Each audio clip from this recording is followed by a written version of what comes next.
तो friends, last video के अंदर हम लोगों ने बात की थी एक्सचेंज के बारे में। एक्सचेंज क्या होते हैं, कैसे हम लोग यहाँ पर ट्रेड को सेटल कर सकते हैं। अगर आप एक बायर हैं तो कैसे आपको एक सेलर मिलता है एक्सचेंज के थ्रू। डिपॉजिटरी पार्टिसिपेंट और ब्रोकर के बारे में हम लोग यहाँ पर बात कर चुके हैं। इस वीडियो के अंदर हम लोग बात करेंगे इंडेक्स के बारे में, इंडेक्स क्या होते हैं, और हमारे पास जो दो इंपॉर्टेंट इंडेक्स है सेंसेक्स और निफ्टी, उसके बारे में बात करेंगे।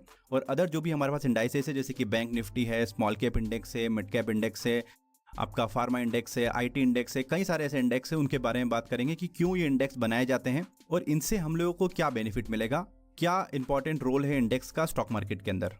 तो फ्रेंड्स, करते हैं इस वीडियो को स्टार्ट। यहाँ पर सबसे पहले बात करते हैं कि आपने इंडेक्स वर्ड पहली बार कब सुना होगा। तो इंडेक्स वर्ड हम लोगों ने स्कूल में या कॉलेज के अंदर जो भी हम लोग बुक्स वहां पर देखते थे, उसके फ्रंट पेज पे हम लोग देखते थे, तो वहां पर वो इंडेक्स पेज हुआ करता था। उस इंडेक्स पेज में आपको ये पता लग जाता था कि ये बुक हमको किस तरफ लेके जाएगी, इसके अंदर क्या नॉलेज दिया हुआ है, क्या टॉपिक्स दिए हुए हैं, क्या लेसन्स दिए हुए हैं। तो हम लोगों को एक बेसिक आइडिया होता था कि ये बुक्स हमको किस ओर लेकर जा रही है। सिमिलरली स्टॉक मार्केट के अंदर भी इंडेक्स वही यहाँ पर भूमिका निभाते हैं कि आपको इंडेक्स ये बताते हैं कि इतनी सारी कंपनीज मार्केट में लिस्ट हैं, इतनी सारी कंपनीज स्टॉक एक्सचेंज के अंदर लिस्ट है कि मार्केट का मूड अगर आपको देखना है, मार्केट का व्यू आपको देखना है, उसकी डायरेक्शन क्या है, उसके लिए आपको इंडेक्स को वॉच करना जरूरी है। तो इंडेक्स में हमेशा क्या होता है कि एक सिलेक्टेड कंपनीज को वहां पर रखा जाता है। उनकी एक प्रोसेस होती है कि टॉप 5 कंपनीज को या टॉप 30 कंपनीज को रख लिया या टॉप 10 कंपनीज को हम लोगों ने रख लिया। तो ऐसे एक प्रोसेस से हम लोग यहाँ पर कंपनीज को निकालते हैं और उससे हम लोग मार्केट के डायरेक्शंस को देखते हैं। तो आई होप कि आपको इंडेक्स क्या होता है इसके बारे में एक आइडिया हुआ होगा कि अगर हम लोग को मार्केट के डायरेक्शन को देखना है तो हम लोग एक इंडेक्स बनाते हैं, क्योंकि ओवरऑल इतनी सारी कंपनी को ट्रैक करना हमारे लिए पॉसिबल नहीं है एक नज़र के अंदर। तो हम लोग इंडेक्स का व्यू देख लेते हैं। आपने देखा होगा न्यूज़ चैनल के ऊपर क्या सेंसेक्स इतना डाउन है, 2% डाउन है, या 500 पॉइंट नीचे गिर गया, या निफ्टी या 200 पॉइंट ऊपर आ गया। तो वो हम लोग इंडेक्स की चाल को देख रहे हैं, और इंडेक्स की चाल को देखने के बाद हम लोग मार्केट का एक नज़रिया बनाते हैं, एक व्यू बनाते हैं कि मार्केट किस डायरेक्शन में जा रहा है यहाँ पर। तो ऐसे हमारे पास यहाँ पर दो इंडेक्स है। एक आपको बीएससी के अंदर देखने को मिलेगा सेंसेक्स, सेंसेक्स का फुल फॉर्म होता है सेंसिटिव इंडेक्स, और एक इंडेक्स हमको देखने को मिलेगा एनएससी का, तो वो है हमारे पास निफ्टी।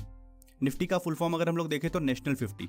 अब हम लोग देख लेते हैं कि ये इंडेक्स किससे बने होते हैं, क्या प्रोसीजर है इनकी बनाने की, और ये हम लोगों को क्या बेनिफिट कर सकते हैं, इसके बारे में अभी हम लोग देख लेते हैं। सबसे पहले हम लोग बात कर लेते हैं सेंसेक्स की। ये एक इंडेक्स है, ये बीएससी का एक इंडेक्स है, जैसे कि हम लोग बात कर चुके हैं। इसका फुल फॉर्म अगर हम लोग देखें तो उसका मतलब होता है सेंसिटिव इंडेक्स। ये इतना सेंसिटिव होता है कि ये मार्केट की हर चीज को भाप लेता है। ये जो वर्ड है सेंसिटिव इंडेक्स, जितना आप आगे स्टॉक मार्केट में जाएंगे उतना आपको डिटेल में समझ में आएगा कि क्यों इसका नाम सेंसिटिव इंडेक्स है। तो इसके नाम में काफी कुछ छुपा है अभी यहाँ पर। अभी हम लोग जब आगे आने वाले वीडियोस के अंदर देखेंगे तो कई सारी चीजें आपको वहां पर क्लियर होगी। तो यहाँ पर सेंसेक्स को जब बनाया था तब बीएससी के अंदर काफी सारी कंपनीज थी। तो यहाँ पर 30 कंपनीज को मिलाकर सेंसेक्स को बनाया गया। 30 डिफरेंट कंपनीज को मिलाकर सेंसेक्स को बनाया गया था। वो वेटेड एवरेज के ऊपर उनको कैलकुलेट किया। अलग अलग सेक्टर्स की ये कंपनी होती है, कोई बैंकिंग की कंपनी है, फाइनेंशियल सेक्टर की है, इंफॉर्मेशन टेक्नोलॉजी की कंपनी है, रियल एस्टेट में है, फार्मा कंपनीज हैं। तो ऐसे अलग अलग कंपनीज को मिलाकर उनके वेटेड एवरेज पे टॉप 30 कंपनीज को यहाँ पर निकाला है उनके मार्केट कैपिटलाइजेशन के अकॉर्डिंग। अभी ये वर्ड क्या होता है मार्केट कैपिटलाइजेशन, हम लोग नेक्स्ट वीडियो के अंदर बात करने वाले हैं। तो उसके अकॉर्डिंग यहाँ पर उस सेंसेक्स को बनाया गया। तो जो उसकी बेस वैल्यू थी उस समय वो 100 डिसाइड की गई। सारी कंपनीज को मिलाकर उसकी एक बेस वैल्यू बना दी गई 100। ये हम लोग बात करेंगे आने वाले टाइम के अंदर कि अगर आपको एक खुद का इंडेक्स क्रिएट करना है तो वो कैसे कर सकते हैं, और उसके अंदर आप इन्वेस्टमेंट भी कर सकते हैं। तो वो हम लोग बात करेंगे आने वाले वीडियोस के अंदर।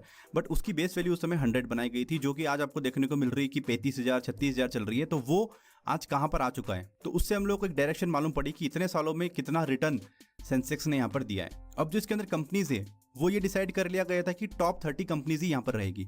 तो जिस समय सेंसेक्स को फॉर्म किया गया था उस समय जो उसके साथ में कंपनीज हुआ करती थी, हो सकता है कि उनमें से कई सारी कंपनीज आज इसके अंदर नहीं है, क्योंकि यहाँ पर मार्केट कैपिटलाइजेशन के अकॉर्डिंग टॉप 30 कंपनीज को सिलेक्ट किया गया था। तो हम लोग ये कह सकते हैं कि एक ऐसा बास्केट है जिसके अंदर हमेशा टॉप 30 कंपनीज रहना है इंडिया की। तो जो कंपनी परफॉर्मेंस नहीं कर रही है वो बाहर निकल जाएगी और दूसरी कंपनी यहाँ पर जगह ले लेगी। तो कहने का मतलब हम लोगों को एक ऐसा बास्केट मिल रहा है कि यहाँ पर हमेशा इंडिया की टॉप 30 कंपनीज रहना है। तो हम लोग अलग अलग कंपनीज में इन्वेस्टमेंट करने के बजाय इन टॉप 30 कंपनीज के अंदर भी इन्वेस्टमेंट कर सकते हैं। हम लोग सेंसेक्स को भी यहाँ पर खरीद सकते हैं। वो हम लोग कैसे कर सकते हैं उसके बारे में हम लोग यहाँ पर देखेंगे। तो अब हम लोग यहाँ पर देख लेते हैं जो हमारा अगला इंडेक्स है वो है निफ्टी। ये लिस्टेड है कहाँ पर, एनएससी के अंदर। NSE का ये इंडेक्स है, बड़ा इंपॉर्टेंट इंडेक्स है, काफ़ी ज़्यादा ट्रेडिंग इसी इंडेक्स के अंदर होती है। तो हम लोग काफ़ी स्ट्रेटेजीज इसके अंदर बनाएंगे, काफ़ी सारी ट्रेडिंग इस निफ्टी के अंदर करेंगे, तो हम लोग के लिए बड़ा इंपॉर्टेंट है कि हम लोग इसको समझें यहाँ पर।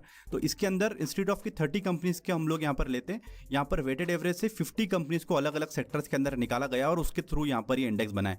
तो इसकी प्रोसेस क्या है, जैसे कि हम लोगों ने सेंसेस के अंदर देखा सिमिलर वैसे ही है, बट यहाँ पर 50 कंपनीज को मिलाया तब जाकर ऐसा बास्केट तैयार हुआ आपके पास।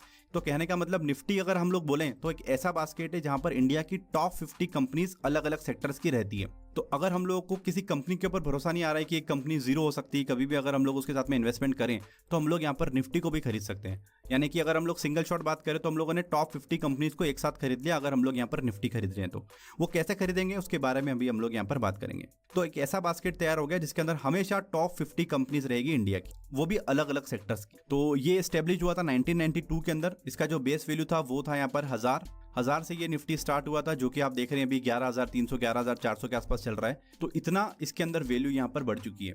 तो इससे हम लोगों को क्या मालूम पड़ा, एक मार्केट का डायरेक्शन, कि मार्केट पिछले 10-12 सालों के अंदर 15 सालों के अंदर किस डायरेक्शन में जा रहा है, वो हमको यहाँ पर देखने को मिला।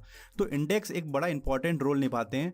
अगर हम लोग स्टॉक मार्केट के अंदर यहाँ पर ट्रेड करते हैं या फिर इन्वेस्टमेंट करते हैं तो ये काफ़ी इंपॉर्टेंट रोल होता है इंडेक्स का यहाँ पर। अगले वीडियो के अंदर हम लोग बात करेंगे कि कैसे इंडेक्स के अंदर कंपनीज को सिलेक्ट किया गया, वो कौन सी प्रोसेस है, और जो हम लोगों ने वर्ड यहाँ पर यूज़ किया मार्केट कैपिटलाइजेशन, उसके बारे में हम लोग यहाँ पर देखेंगे।